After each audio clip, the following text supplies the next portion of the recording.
long time ago, I started working on a project that 3 other developers had been working for 3 months. It was supposed to have a pre-release test session after a month with 2 functionalities. The due date arrived and we started testing the project.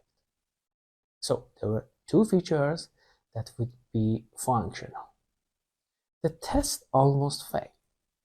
In fact, one of the features was not that much functional. We started investigation and we have realized that there is an issue which was relating to the IPC mechanism. The code was clean, the architecture was that much good that we could follow it easily and quickly. So we are talking how we can fix the issue with some tricks or workaround or any solution that would be able to deliver the application on time. Thanks to the clean architecture and the abstraction layer, you are able easily to replace that IPC mechanism with a new one. The point was that two of the programmers made an early decisions on an IPC mechanism. They decided to use content provider without considering the scope of the project. And there were lots of delays and complication to store and fetch the data. We switched to Aidl and problem solved. But what I have learned, the lesson I have learned from that project has been with me for a long time, that I have tried to utilize that in every project. Hello and welcome to my channel. My name is Mohammed and today I will explain how we can choose the best IPC mechanism for our project. Before jumping into the detail, I want to give you a different perspective to IPC mechanism. When we talk about the IPC mechanism, usually what comes to our mind is that's a way of communication. Yes, of course, that's right. But the point is that it will be used for inter-process communication or application internal communication. So that's a way of coupling between different modules, different services, different applications. And it will explain the level and the degree of dependency and changeability of our project. So the next time that we are going to choose an IPC mechanism for the project, we need to consider that as a coupling, as a parameter that will explain or determines that how much our project will be flexible. There are 2 hints that would be helpful in the process of making decision about IPC mechanism. The first one is not making any too early decision. Usually in the very beginning of the project, everything is not clarified. The requirements are not that much complete that we can make a decision. So we need to start investigating. We need to consider different aspects of the project and we'll try to postpone the making of the decision. One of the solutions here is to using some kind of abstraction layers, of course, which will be helpful and give us some kind of flexibility in the implementation or choosing the IPC mechanism. So the rest of the project could go on and won't block anything.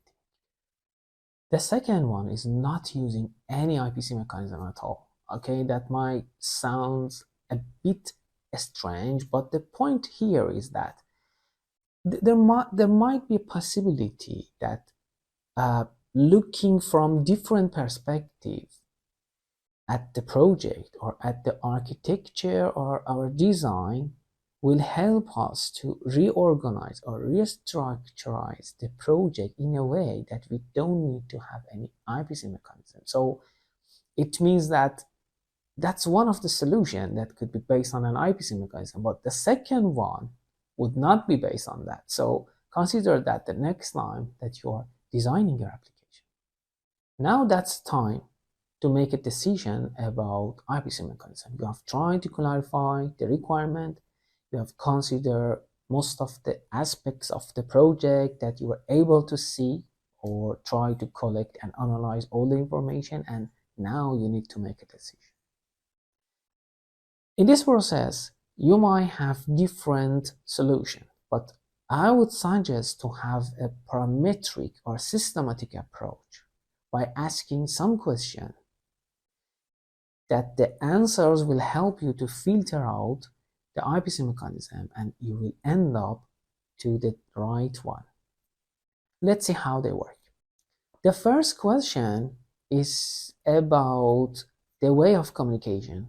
Is it one-way or two-way communication that you need to have between the processes of or the modules within the application? It could help you to filter out or exclude some of them from the list. The second one is that how often you need to send the data. It might be important because the speed of the communication or how often you are going to send data, the size of the data, and the type of the data. There are the parameters relating to the data and the time and the speed that they are usually coming from the nature of the project. For example, if you want to communicate with the hardware, it's so important sometimes to send the data to the application layer as much as possible. For example, I think that you need to render something in a display and you have a module getting some or collecting or providing some information, and the other part of the application need to render it for the user. So here the delay is important. You might need to continuously send the data. The data might be in binary or something else. There might be a two-way communication. So all of the aspects of the project and the communication will force you toward a limited number of the IPC mechanisms.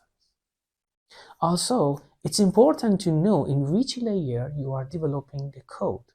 Application layer, system layer, service layer, framework, Hidl layer. Each one, has its own specific solutions. For example, you might not be able to use intent in Hidl layer. Of course, there might be a workaround, but that's not a native solution. Usually, we rely on Aidl. Or if you are developing to Android application, when I said Android application, based on the framework. There are lots of solutions like Messenger, Intent, Content Provider, Aidl. So you have lots of options. Or even if you are developing with, at kernel level, so you have other options like Unix sockets, shared memory, file-based communication, network communication, and there are lots of options that based on the requirement, the level of the project, the language, and the other parameters, you can choose the right one. And the last question, which might be relating mainly to the nature of the distributing or maintaining the project, is how much control you have over the application or the applications that they are using this IPC mechanism. For example, think that you have developed a service that providing some information for other applications. In that way, you might have like 3 options, just like a rough design: intent, content provider, and Aidl. But the question is that each one has its own specification.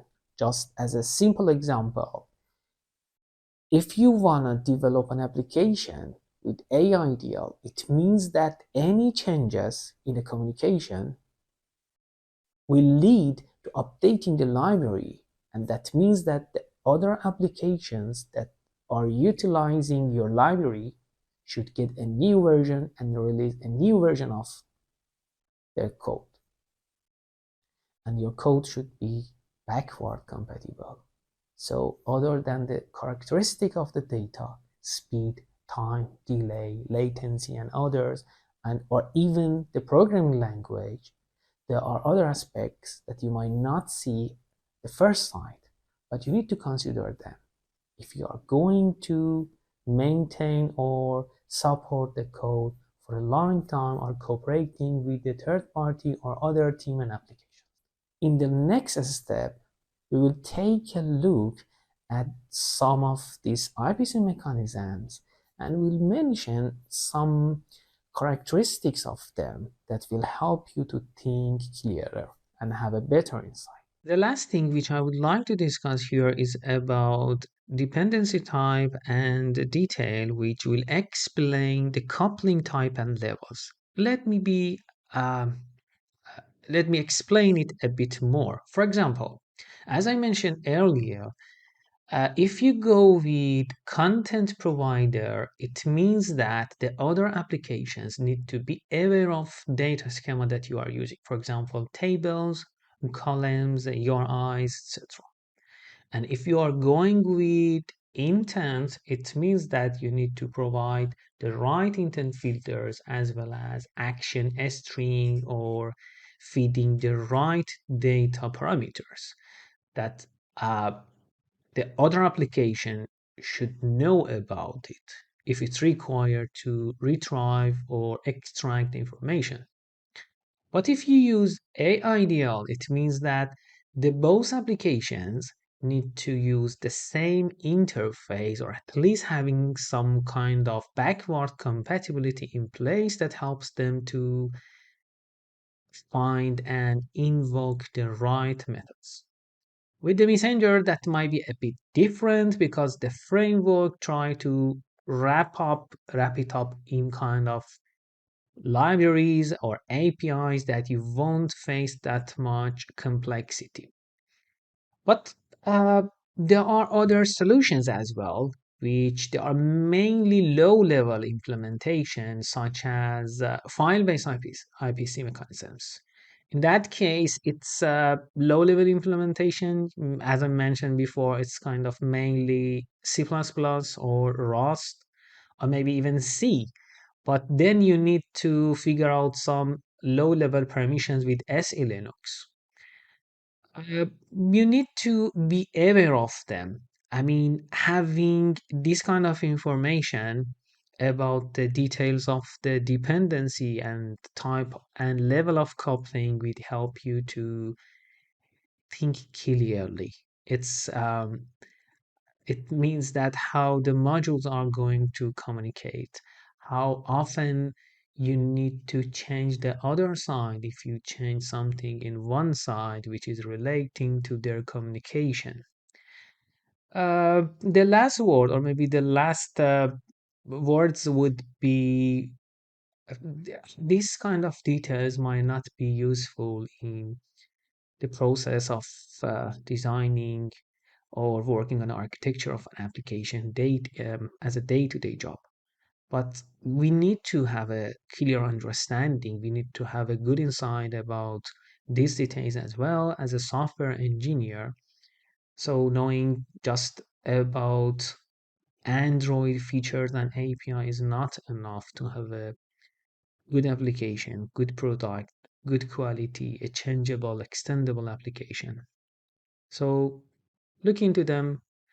You can you can fetch more information, can find more insight from Google documents or even Android source code, that all of them help you to improve your knowledge. That's something that I'm doing always. So anyway, I hope that you like this video. Thank you for watching this video and see you in the next one. And please hit the like button if you like that.